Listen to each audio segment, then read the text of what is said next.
What's up, fam? Welcome back to the We Are Just Dating page. My name is Tim. This is my beautiful wife, Pauline, and you are tuned in to another episode of the W Podcast, where you can get wisdom in a word with the Wheelers. Hey. So we are really excited. We got a great topic this week.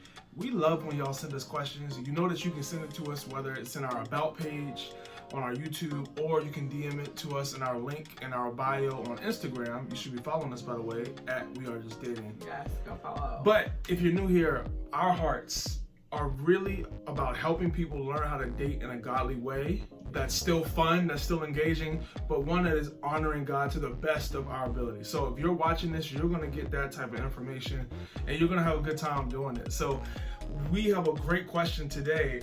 The question they asked, they were like, look, is it okay to date someone who got debt? What does that look like? Yada yada. So we're gonna get all into money, finances. What does that look like in dating? Fun stuff. Can you share bank accounts? We gonna talk about it. We gonna talk about it. All right. But first, y'all know we like to do our Would You Rather question. So I'm gonna start. You ready? I'm ready. All right. Would you rather never have to clean a bathroom again, or would you never have to do the dishes again? Easy bathroom. Bathroom. Easy. Why? I hate cleaning the bathroom. So much so that I don't do it. That's it. I hate cleaning the bathroom. It's so dirty. Even though I'm pretty sure I think I've read somewhere that your kitchen counter is dirtier than the toilet seat or something like that. That's fair. Because you're gonna Stuff. say the kitchen is the heart of the house. Everybody goes to the kitchen. You put your groceries there, your food, everything. It's just bathroom is a little bit more limited. Less traffic, not as much stuff going in and out of there. But I would do the dishes all day long, and I can just pop those suckers in the dishwasher. So I am gonna go with bathroom as well. Nobody who likes doing the bathroom. If you're a weird person, if you're a blessed, excuse me. What does that mean? If you're a blessed person Blessed and you is a synonym for weird now. like to clean the bathroom, please let us know in the comments, because we'll pay you. Please come over here and clean this bathroom, because we don't like. I don't mind doing dishes. I have no problem with that. I actually enjoy vacuuming. I don't know if anybody out here likes vacuuming. I actually like doing that. Likes to vacuum. Yeah, but cleaning the bathroom, you gotta get in the toilet. It's just, maybe it's because it's a confined space. It's like a small space. You're trying to get your big body up in there. I don't have a big bathroom. Some of y'all balling, praise God.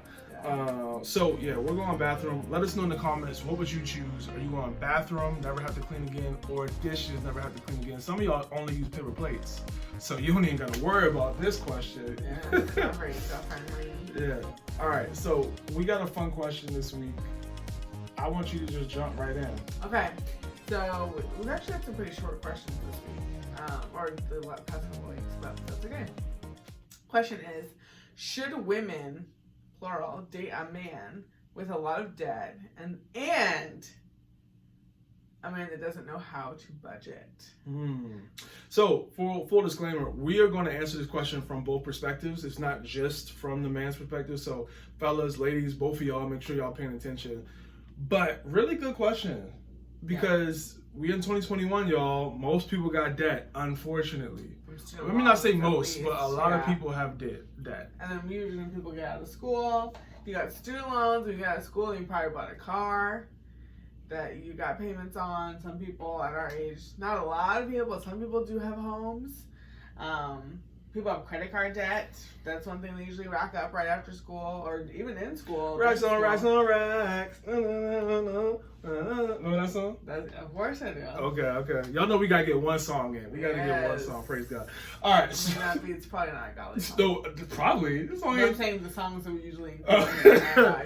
They're usually BC. Anyway, let's get back focused. So I think the bigger issue with this question is the second part, low key. Don't know how to budget. Not necessarily the debt. It's easier to start a budget than it is to get out of debt.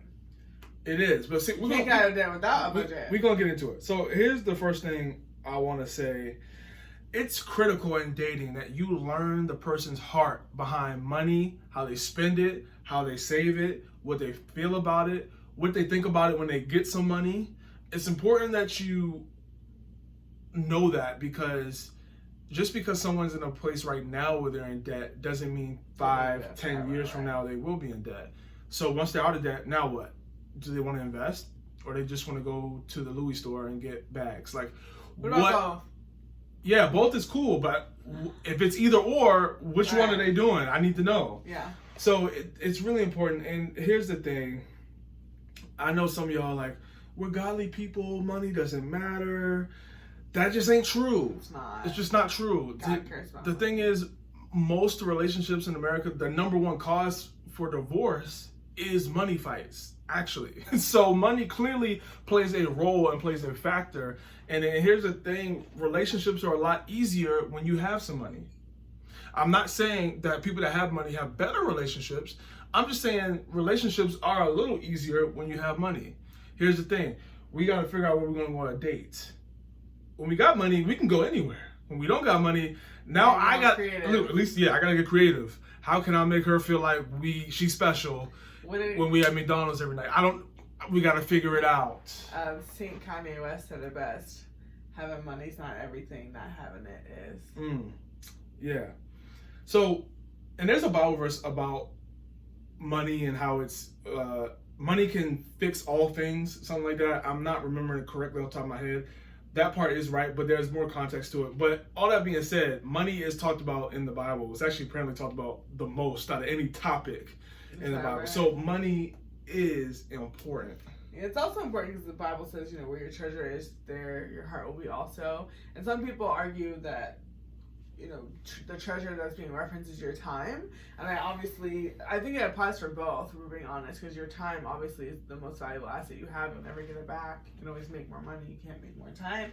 But I also do think that it applies to money as well. If you go to people's checkbooks, or people don't really have checkbooks anymore, their bank statements, and you see where they spend their money, you can see what's important to them. So if you spend a lot of money on fast food, I can probably tell on you can probably tell on my waistline, and you can probably tell in my bank statements. And that's also why, tithing is so important as well, because it ties our heart to the Lord, and it allows us to trust God with our finances. And if we aren't tithing, that kind of shows that we don't trust God with what He's given us. Yeah, so what does this have to do with dating? That's what you're wondering, right? Let's go first a little context behind our story. So when we started dating, I was still in college, aka I was broke. I didn't have a lot of money. I was out of college, and I was aka broke as well. Yeah, she was working at the mall. We won't share the store just because no shade, but she was working at the mall. And one of my favorite stores. And so the income, the money, it wasn't popping like that. We went on dates. We had money for that, but it wasn't like we weren't out here flexing on the gram. Let's just say that. We're not flexing anywhere. So let me ask you, what made you, as a woman, because the question said, should you date a man? What made you want to date me, someone who didn't have, I was going to come out with debt and also didn't have a lot of money at the time? Well, number one, I wasn't that far away from where you were. And one of my mentors had to, at the time, had to humble me and tell me that. But that's besides even the fact financially, I wasn't really concerned because I had a lot of debt. So I cannot hold you to a standard that I myself did not, run with. And I Pause. You got to say that again. We got to hear that again, because there's a lot of people who have double standards. Yeah. Not even just with money, in general. You want something for your partner that you don't have yourself. Yeah, you can't. And you actually made a joke of it when we were dating about body types and stuff, and it's like, I think I gained a lot of weight at some point, and I was like, oh, does it bother you? And you were like, no, because I don't have a six pack. Right. True. So yeah, you cannot expect to date somebody who doesn't have debt if you have debt yourself. And just like Tim said earlier in this video, unfortunately, if you live in the U.S. in this day and age, it's extremely common for college graduates to have debt. And sometimes people don't even finish college and they still have debt, college debt. And then there's credit cards, and there's car notes, and the list goes on and on about the type of debt that you can have. So yeah, if you have debt yourself, you already should just be gracious in that, understand that it's hard. I think that we can get into as well, like the amount of debt. We can talk about that because I had probably like 4 times the amount of debt you had. Yeah, well, so I'll say this. I think one of the reasons why, even though you did have your own debt, I feel like one of the reasons you were still okay with dating me knowing I had debt was because you knew at the time I was trying to do everything I could to learn how to get out of debt, and to learn how to manage my money correctly. Yeah, and I should have said that, sorry. But no, it's cool, because I think that's really the whole key of this whole video really is about the heart of the person. What is their heart towards money?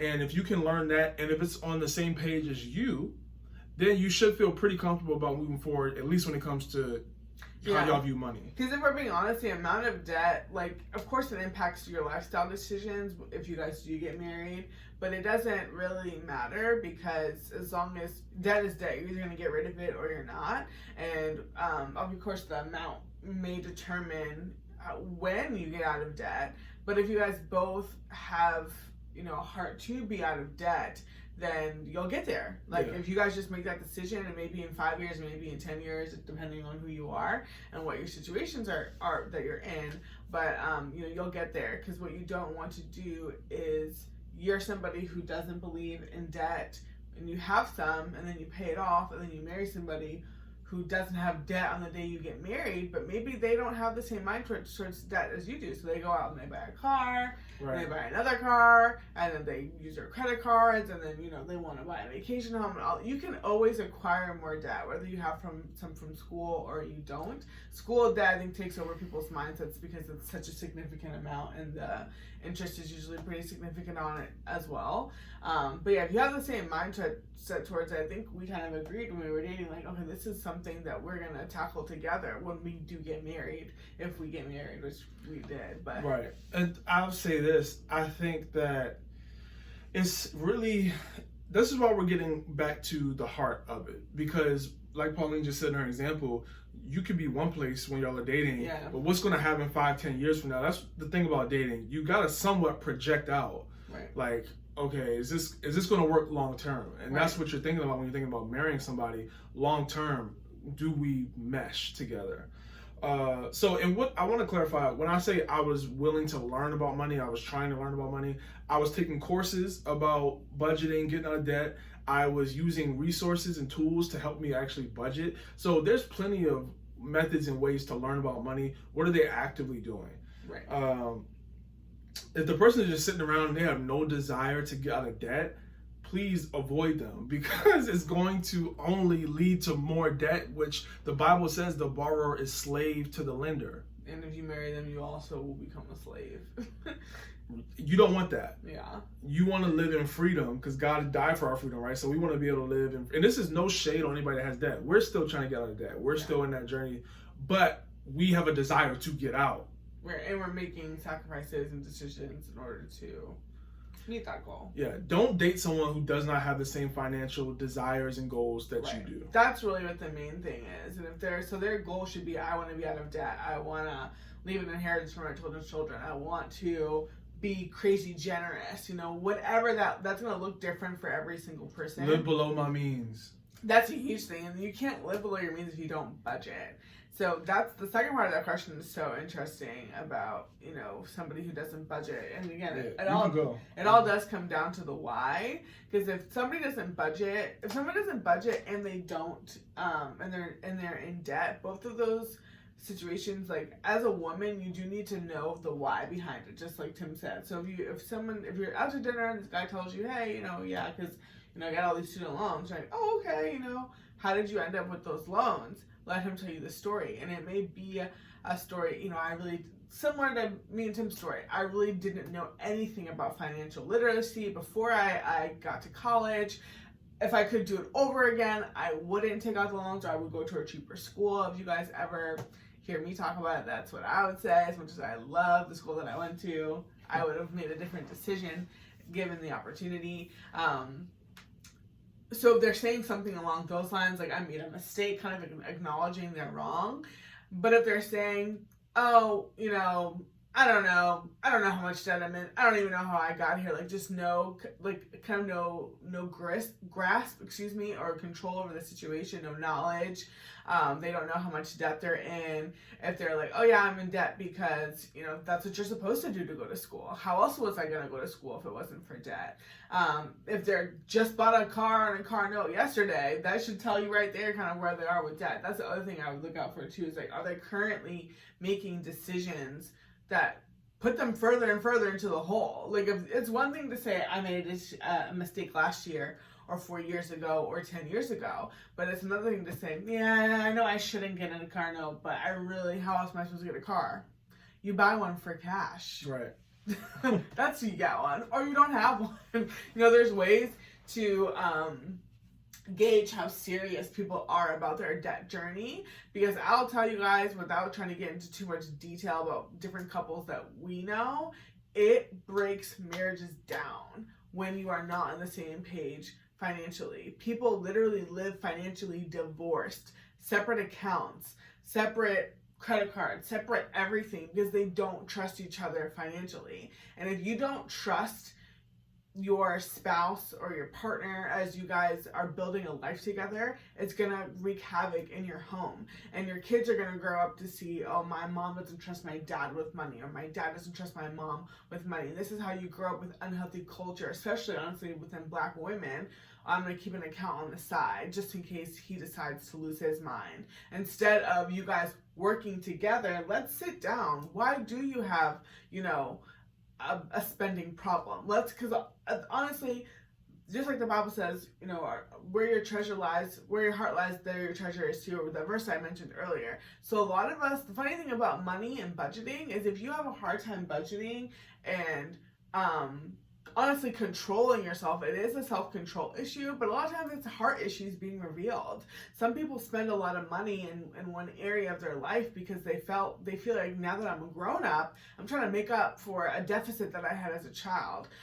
My mom never let me wear designer shoes or never let me eat fast food, so I'm going to eat it every single day because I can. And this is like kind of my way of proving to whoever that I'm somebody. A lot of people buy cars they can't afford because they are trying to prove to, again, whoever out there that they're someone. So a lot of times when we live beyond our means, it's a heart problem. It's an insecurity problem. And I can promise you it'll show up not only in your finances as a married couple, but it's going to show up in, emotionally and spiritually and in your relationships as well.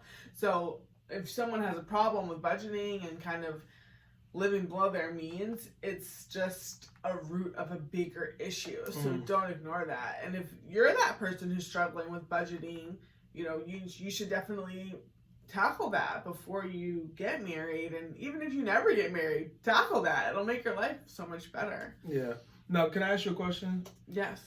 Do you think it's wrong if someone is debt-free to not want to date someone who has debt? Is it wrong? Because someone may be asking themselves, like, absolutely, I don't want to do that. Like, is it morally wrong? Back where I came from. Right. Yeah, I worked. And I think that, depending on your age, that's a very, relevant question. Because if you're, upper 20s, early 30s, later 30s, however old you are, and you have worked to get out of your debt, and you should be so proud of yourself, by the way.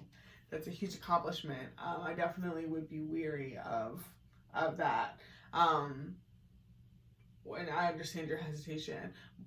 Well, I feel like you're honestly better equipped to answer this because I had so much more debt than you. Like, yeah, you were not debt free when we got together, but like, weren't you looking at that number like, oh my gosh, this is gonna set me back so much more? Well, I mean, it's funny because you think about it more than I do. Mm-hmm. I honestly, it never bothered me. It never was a factor for me. One, because I had debt. I had a good amount of debt too. You just have more. And two, I was confident that God was going to get us out. Three, I was also confident that you were the person I wanted to be with. So you were worth however much the debt was. That's good. So here's the thing. No, you're not wrong if you don't want to date somebody who has debt and you're debt free. I don't think there's anything wrong with that. Not on the same level, but it's similar to someone who doesn't have kids. They don't want to date someone who does have kids. It's a preference. That's not wrong. Yeah, it's not. And I think that to your point, if you meet somebody and you like them enough and the only thing wrong with them is that they have a mountain of debt, I think you'll get over it. because it's something that can change. And I think that's something that I wrote down. Like, you never want to make a relationship qualifier or a what's it called, non-negotiable off of a situation that is supposed to be temporary. So and I say it's supposed to be because some people get out of debt and then they get back in, and they get back out and they get back in, and they don't stay out of debt, and that's a red flag. But yeah, just like you wouldn't, you wouldn't say, oh, I'm not going to date this person because they work at this specific place, or I'm not going to date somebody because, or I am going to marry somebody because they look a certain way. Because the Bible tells us that beauty is fleeting. And of course you should marry somebody who's attractive to you, but you shouldn't say, I'm going to marry somebody because their hair is blonde. Well, what if they dye their hair black the day after your wedding? Are you going to divorce them? Hair color can be a temporary situation, so you don't make a decision, a lifelong decision about marriage based off of something that is so, short term. So I'd say the same thing for debt as well. To Tim's point, that person may be in debt, today, but 5 years from now, they could be, out of debt, making really good money, and then you're going to be like, wow, I can't believe I'm making a decision off of that. Yeah. That's so temporary. So their heart and their attitude is what matters. And if anything, that should attract you to that person. If they say, I know I have a lot of debt, I'm going to pay it off. You show you how determined, how focused they are. To Tim's point, their faith. They're saying, I know that God's going to get me out of this situation. He's going to, provide. That should show you right there, that there's somebody who is a hard worker and that is partnering with God to do something great. Yeah, that's good. Did you get to say all your points? Because I want to do something to end this video to help people. I did want to share with the ladies, if you can share your boundaries and your expectations with somebody and see how they respond. So that goes back to the whole conversation about finding out why they don't budget and why they're in debt. If they say, yeah, I'm in debt, it's just, I went to medical school. Of course, everybody who I go to school with has debt. Yeah, okay, fine. But what are you going to do about it? And if their response is nothing, or I'm just going to wait 10 years and then it's going to disappear, you could say, okay, well, I want to be out of debt, in 5 years. I want to be debt-free with my spouse. I want us to be able to buy our first house in cash. I want to be able to do this for our kids and do that or whatever. Share with them what your vision is and what your expectations are and see how they respond. They may say something like, wow, I've never heard of anyone say that before. Where did you learn that? Can I learn more? That sounds really exciting. I want to be a part of that. Or if they say, you're dreaming, good luck. That's going to be someone who you're not really lined up with. Yeah, that's good. So to end this video, I wanted to do this because I think it's really going to help a lot of you. So make sure you watch all the way through. But I don't know if you remember Anthony O'Neill, who's a financial expert, guru, whatever you want to call him. He came out with a list of 10 basic money questions to ask while you're dating. So I want to share this with you guys because whether you're dating right now or you're dating in the future, this could be great questions to help get your mind going. You may have more questions to ask, but this could be a great starting point for you to make sure you're on the same page. Well, actually, saying that, you need to make sure you answer these questions for yourself. Yeah. Where do you stand with these 10 questions? And then you'll be able to line it up with the person you're dating or your future boyfriend, girlfriend, and know, okay, yeah, we're on the same page when it comes to money. So I'm going to jump in. Yeah. The first one is, what do you do for work/career? It's pretty simple. Common question. The second thing is this: how do you manage your money or your budget? Again, going back to, we need to learn, what are you actually doing with your money? It's not just, I see you spend here, I see you do this, but like, how do you actually manage it? Do you do a budget every month? You don't have to see it or look at it. But just do you do it? Yeah. Number 3, would you rather spend money on experiences or things? That's huge. This is, again, this list is all about learning. There's no judgment in this list. It's just learning. What would they rather buy? Because some people, they're never going to buy a $1,000+ Gucci bag, right? But they will drop $5,000 on in a heartbeat going on a trip. Yeah, absolutely. So both are not good if you're in debt. So we want to make sure that but even we're if you're clear. not in debt, like as a married couple, that you guys will spend your money together. Right. And if somebody wants a purse, but somebody wants to go on a vacation, and you guys don't understand what's important to one another, there's going to be a lot of arguments. Great point. Or you just may not be in a season where you need to be spending that money on those type of things. You need to put that $5K into your home, whatever. So yes, great point. Number 4, what's your opinion on debt? Do they care about debt? Do they not care? We've pretty much. Some people believe it's like a wealth building tool. Some people do believe that. They think, you can't build a business without debt. You can't go to school without debt. You can't pay cash for a house. It's just. Yeah. Number 5, are you a spender or a saver? In most relationships, one or the other is going to be the case. Which one are you? I'm a saver. Right. A saver. Right. What are you?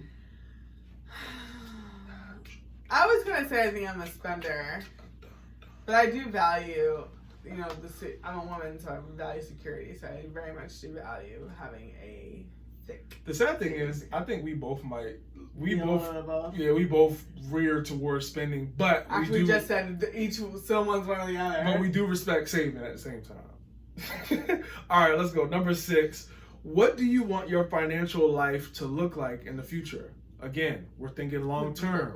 We're thinking about marriage. Marriage is a lifetime, God willing. So you want to make sure that you guys have the same views on your future and money. Number 7, did your family talk about money growing up? I need to know where you came from. What did you learn about money? That's true. That's a good one. Well, because we talked about this. I was from Friends yesterday, and we were talking about how much family of origin plays into who you are. And I made up a number, and I said it's like 97% of who you are. Because when you see how your parents, whether you grew up with one parent in the home, 2 parents, grandparents, whatever your situation was, how they dealt with money has a great impact on you. And if you grew up seeing your parents sit down, having budget meetings, and saying, oh, let's see, you want this, let's see if it's in the budget, then you're going to be used to that and think that that's normal. But if you grow up in a home where you don't see your parents talk about money, the second your spouse or your fiance, when you guys are planning your wedding, sits down and say, hey, let's go over the budget, you're going to freak out. You're going to be like, that's when people get real tight-fisted. You want to talk about money? That's personal. That's my business. It's our business now. But if you're not used to seeing that, then it's strange to you. Yeah. Number 8, do you invest? This is a good question because this goes back to, are you guys on the same page? Because some people invest while they're in debt. Yeah. Some people don't invest while they're in debt. What if you guys get married, you both have debt? Now you need to know, okay, what is going to be our game plan? So these are all great conversation starters. You guys don't necessarily have to start out in the same place, but you need to make sure that if you do get married, y'all end on the same place. Before y'all walk down that aisle, y'all know, hey, this is how we both view money, and this is how we're going to move forward in our union. And it's good to know how flexible somebody is on, any of these items. Because if they're like, hey, I will invest forever. Some people might say, yeah, I'll invest in some seasons and some seasons I won't. It's good to know what their hard and fast rules are and for you to share what yours are too. Yeah. Number 9, if God gave you $100,000 today, what would you do to it? Do with it, excuse me. Yeah. Some people might do something. Anyway, what would you do with $100,000?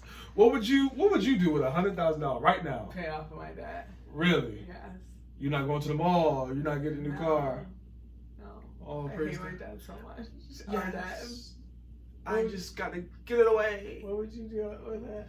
The responsible thing is yes, absolutely would pay off the debt. You go buy some sneakers. No, I ain't buying up. I need the Red Octobers though. Kanye, I know you don't even work with Nike no more, but somebody, y'all should just gift me the Red Octobers. How many pairs do you think there are out there? I don't know, not a lot. But anyway, moving on. Number 10, number 10, do you believe in tithing?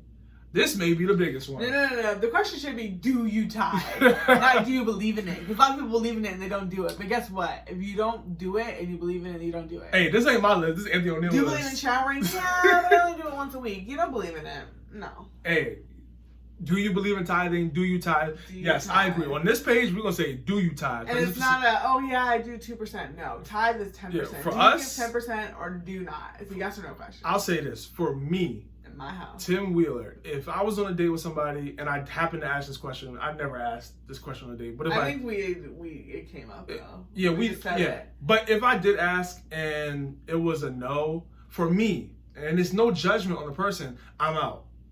I gotta go. You wouldn't even ask a follow-up question as to why?